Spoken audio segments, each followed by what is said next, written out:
thing. I hope like the release in NA isn't like that.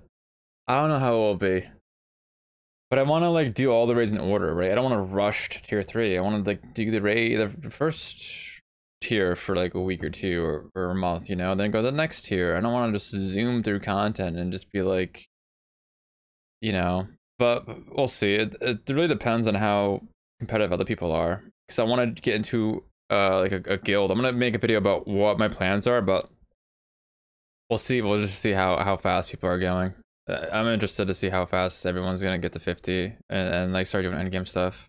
Why they make alts, etc. I want to help those of you that are new understand the value of this process, the fact that it's actually not a chore, it's really fun. You do everything that everyone else does, only at a more efficient pace in that regard. You leave some stuff behind, or you leave some stuff aside, you put them aside. That's kind of what I want to learn, efficiency, because like that's big. If you go in here and you don't know what you're doing something the wrong way for like a month, and you're just like, no, I just wasted all that time.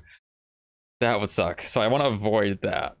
Aside for later some content, and just, you know, focus on things that will make you happier in the bigger picture, in the long-term run. Worth mentioning that detailed guides, dedicated videos for some of the things you're gonna hear today are coming on my YouTube channel before most of you are actually ever gonna need them. I will have them up, and I will also link them in the description of this video in case you're watching this later on next week. Definitely advise subscribing to my YouTube channel, not only for these videos, for my videos, but also for the fact that I'm live here on We might have to check out some of those guides. And I have a live video podcast with other content creators also here on my channel. So mega value to press that subscribe button. Let's start with the leveling up process. The reason why veterans want to be 50 as soon as possible is because... Are you guys gonna play? Are you guys gonna rush to 50? Like, are you gonna like watch the cutscenes and, you know, follow the story and everything? I've heard mixed things on the story. I don't know. Some of the cutscenes look cool. I played the beta for like, I don't know, I think 8 to 10 hours, but I don't know. I'm not into story too much. I'm really not a story emphasized player at all, so I might be one of those people rushing to 50. Because everything opens up at level 50. Gear progression, for example, you can start with it at level 50, and that results in working towards higher goals, such as reaching tier 3 content as soon as possible. We're going to talk about that in a moment. Okay. Now, also at level 50, you have content that has a daily or a weekly cooldown. You have events, for example. The more time you spend during your leveling up process, the more of these dailies and maybe weeklies or events you're gonna miss compared to someone who just zooms there. Now, I hope they're not like WoW weekly dailies. What is it, going into the mall and doing those 3 times a week, those 3 like embassies or something you have to do, and it's just the same quest like every week, and it's like just busy work. It just takes like, I don't know, an hour to do. It's not fun, but you need to do it because it gives you the resources to craft your legendary. I hope they're like not as boring as WoW. I don't think I'm ever gonna like doing dailies or weeklies unless they're fun. Like, make them like, I don't know, at least make some of them fun. I don't want to get burnt out. That's how I got burnt out in Shadowlands from WoW. I'm just doing that, and then you got to do your 10 mythic plus. Ugh. Now, I know that there's a lot of you who are new, and by the way, I appreciate you watching me and following me, thank you. And you're so innocent also, you remind me of myself back in 2018. I also took my time with leveling, and the advice that I'm gonna give to you is that you level up your first character at a memory making pace. I have really good memories from my first character, the first ever time I leveled up to 50, and so should you. But after that, your second character, if you want to create an alt, you know, don't do it. You don't need to gather rocks or chase vistas at level 27. In case you didn't know, right? You can always come back to these zones and do everything that you've left behind. That includes gatherables and map completion and quests, everything. Thing number 2, tightly connected to leveling up, are alts, aka playing several characters. Veterans will have alts for one simple reason: helping their main progress faster by farming gold and gear enchantment materials. Okay. Now that you know why, let me tell you how. For example, instanced content such as Guardian Raids has cooldowns for each character individually, and it rewards you with tradable mats amongst other goodies. So That's so you can cool. send them to your main. That's Another so cool. example are the Okay. Abyss dungeons. You can do each one once per character per week. They reward gold, which is the most important currency in game, and is account-wide too. So all of your characters share the same pool of gold. But how many do I need to be like competitive PvE wise? Like, how many alts we talking here? We talking like one alt, or we talking like you need like 3 alts to just funnel all this to your main to like be max eye level? On that server. Abyss dungeons also drop accessories. Selling accessories on the auction house is one of the top money makers. That's because accessories have combat stats and engraving points on them, and they are randomized. So in order to really get that perfect necklace for your class, you really need to get very lucky. Or someone else gets lucky for you, and thus the auction house. Yeah, engraving books are also a drop from both raiding and Abyss dungeons. So again, more alts, more entries, more gold, more drops, either for you or just to sell. Very important to note that alts become very useful only in tier 3 content. That is because tier 1 and 2 is a pass by stage in terms of gear. So not many people will buy your accessories regardless of how perfect they are, since they will replace them shortly after. Not to mention the content itself in tier 1 and 2 is easy enough to finish with a soup of stats as opposed to the perfect ones. As for gold, which is the other reason people have alts, tier 1 and 2 Abyss dungeons reward you with 80 and 100 gold respectively. To be noted that all of these Abyss things that give you gold are capped on 6 times per server, so you can still do them, but you cannot get the gold reward. There's gonna be a lot. Like, how many? There's gonna be a lot of people with 6 alts and 6 characters just freaking no lifing the game. I can see it now. Oh my god. More than 6 times. As you can see, the difference in between tier 1 must min max the best way plus 2 and tier 3 is absolutely gigantic. Tier 3 giving you 10 times plus more the liquid gold. But even so, the little that you get in tier 1 and 2 is important in a fresh release, because nobody else has more than you. Nobody else receives more than you, unless they get really fast to tier 3 and start receiving that big chunk of money. A couple of other things that alts can be used for is, for example, buying gear enchantment materials with pirate coins. Pirate coins being another currency in Lost Ark that is shared across all of your characters, and each of your characters has their own individual weekly cap on purchasing these materials. You go on with your alt, you buy them, send them over to the main because they're tradable. This is not a big deal in the grand scheme of Lost Ark. If you look at Lost Ark in 1 year from now, you won't spend pirate coins on gear enchantment materials. I do like how everything, it seems, or a lot of stuff, it seems, is tradable. Like, it's nice. And wow, you can't even trade with your raid team half the time, right? After 2 hours or something, you can't trade anything in WoW. It sucks.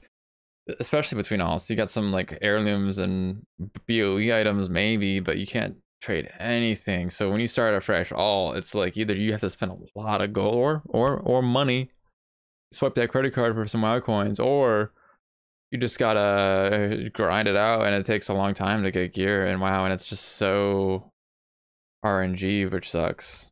That's because you won't need them. But for a fresh release, this actually eventually, if you farm enough pirate coins to buy them on 2-3 different characters, eventually they stack up and you actually feel it, and you can buy it for tier 1, 2 and 3. Another thing is the guild tokens. Your alt being in a guild yields them guild tokens, even if you don't do anything with them, just your daily support for the guild.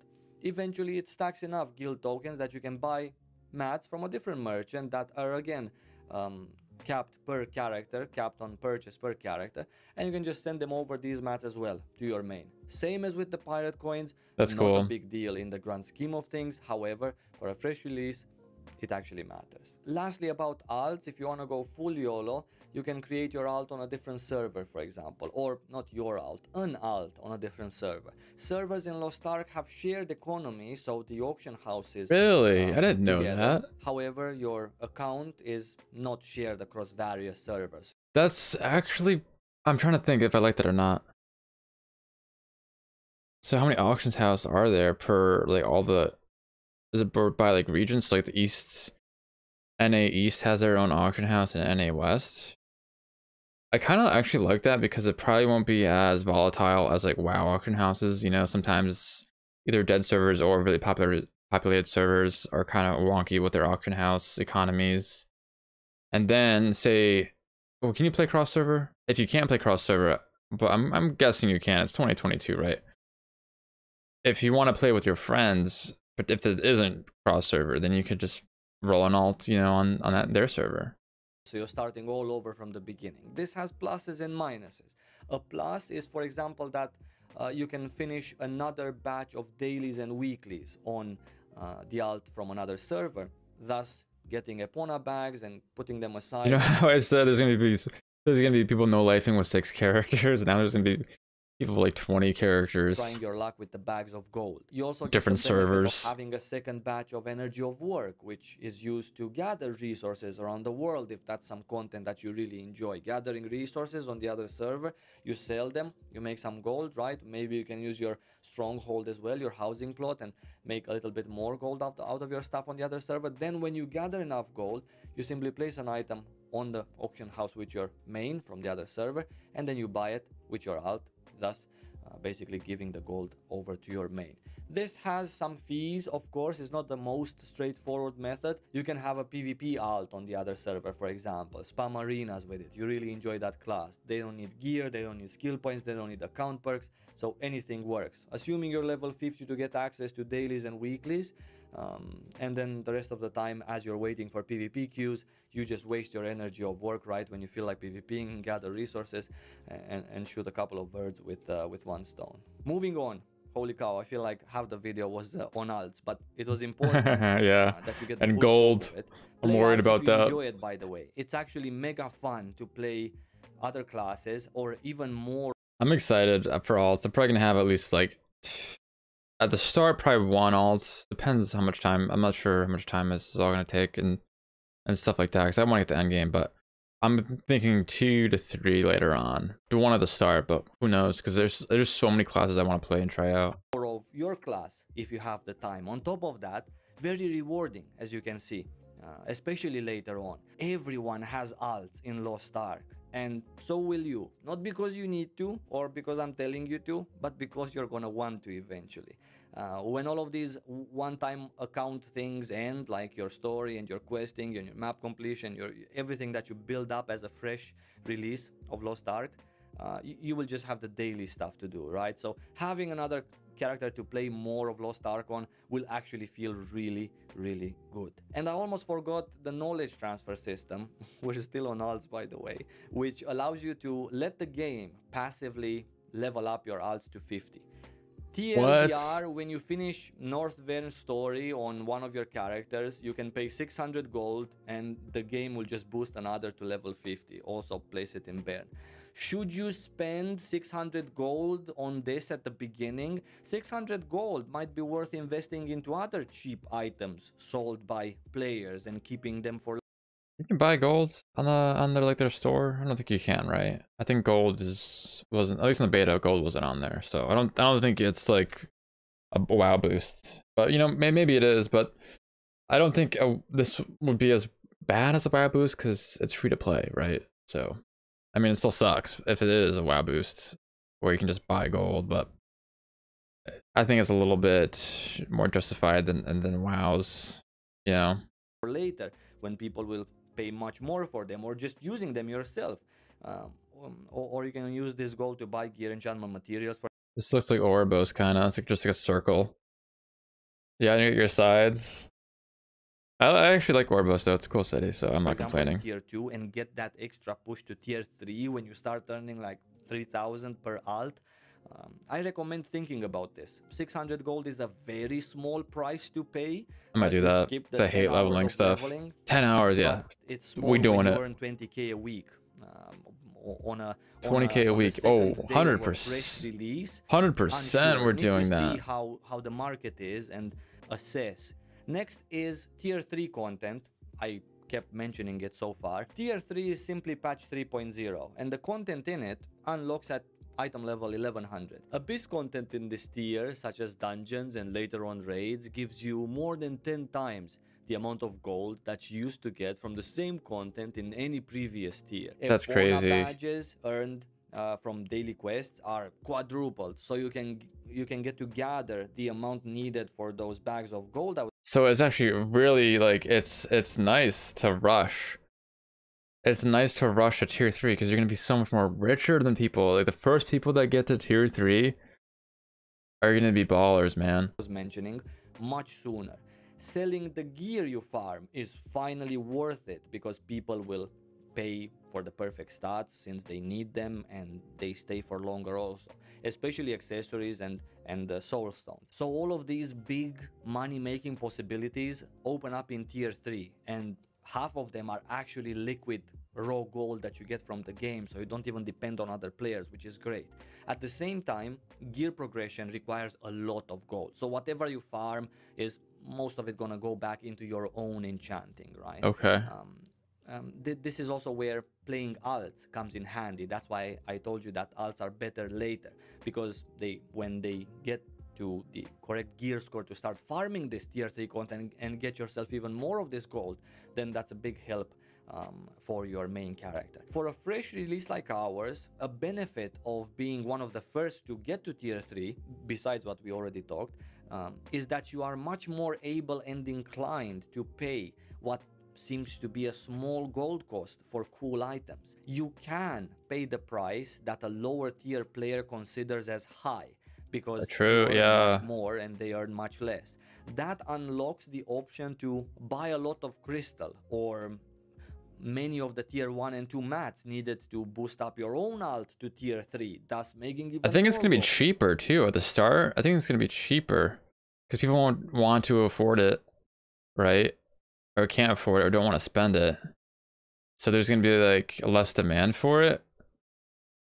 So people who get to tier 3 first are probably gonna just save a lot of money too. And many more benefits if you know what you're doing. Is it worth leaving many things for later, such as playing PvP, collectibles, map completion, the rapport system, just so you can focus all of your time into acquiring the mats needed to reach tier 3 as fast as you can? Yes. Debatable. Depends on the player. Yes. I think a lot of people all of are. these things that you need to do to get there fast are also really fun. Doing guardian raids or doing your abyssal dungeons or having alts or being in a guild or islands and story, all of these things are so magical in Lost Ark on their own. I wish you lots of love. Thank you so much again for watching, and I'm gonna see you really soon. Until then, take care and stay safe. Okay, that was a good video. Every time I watch a video from this creator, I learn a lot. So definitely give some thumbs up there.